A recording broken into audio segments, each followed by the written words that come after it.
I'm now speaking with Linda Brooks. Linda, congratulations on your award tonight. Tell me a little bit about the award that you won.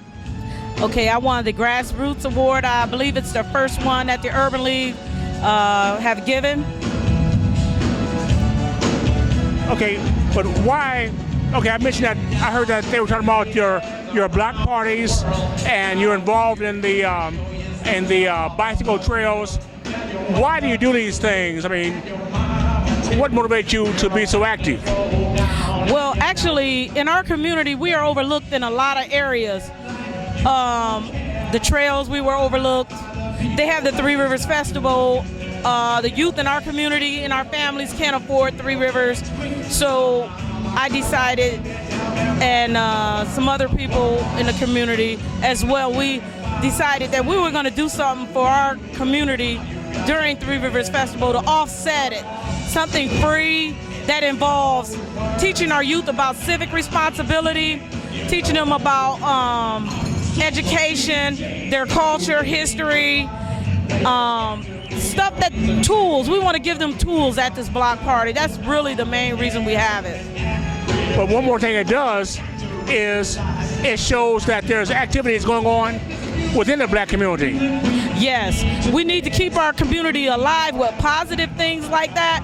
So once they get the alternate transportation trails on Hannah Street, we want to make it all inclusive of our history and our culture by having like plaques and statues and things of some of the people in the community that contributed, some of our people that's gone on, just people that gave love back to the community. We want to remember them. We want to carry on their legacy.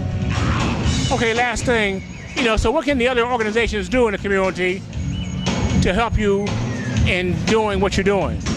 I think that, they should put financial support behind it, because our community pay taxes as well as other areas in the city, but we have the lower incomes. So we do need financial support to continue doing these positive things and make it free for our community. We want to show our youth we love them and we want to educate them. So if they want to help support something positive like that, I think that's great. I think that's a good way to give back. One last thing I've always been curious about, you've always had the power to move outside the black community. Why have you stayed basically in the same area where you grew up? That's where my roots are. There was a lot of positive people in the community in that area. We had doctors, we had lawyers living in the community. We had people that were businessmen in the community and women, and they embraced the area. They fed into the area.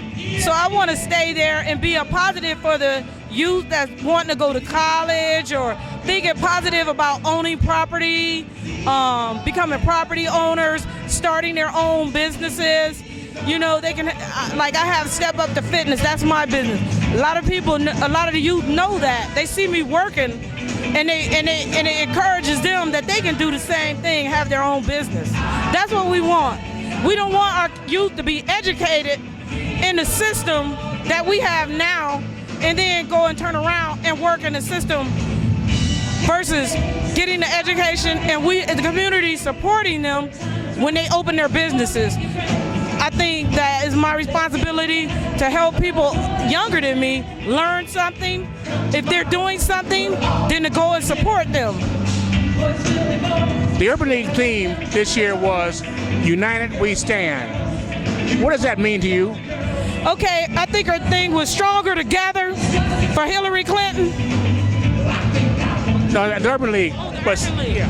What was it again? United We Stand. United We Stand. I think that's something that encourages and crosses all racial, cultural, religious backgrounds, where we can just put all those things to the side and come together for the greater cause of good. In other words, we all want positive, good things, so we can pull together and leave our own differences aside to get something positive done. So speaking on that same philosophical tone, and you mentioned Hillary, what positive came out of Donald Trump being elected? Nothing. Matter of fact,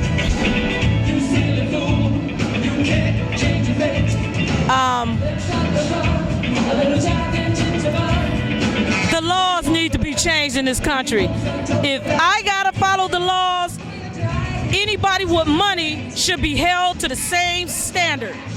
Just because people got more money than poor people, they can get away with saying and doing anything. That's unacceptable. That's unacceptable. They need to be held to the same standard. If I got on TV and started spitting inflammatory lies, I guarantee you I will be getting harassed or I will be in jail. We have a Supreme Court, we have a United States Attorney General, and they need to enforce those laws to people campaigning to be president. If I campaign to be president, that gives me a forum to say and do anything I want to do, because if it does, maybe I should say I'm running for president when the police pull me over. Hey, I'm running for president. And that means I can tell you any lie I want to, because we got a candidate that may be getting sworn into office that has lied so much they couldn't keep up with the lies, and then nothing was done about it. So I don't think it's fair. I think that unbalances the scales of justice. Linda, thank you very much. Thank you, Mr. Hackley, and keep up the good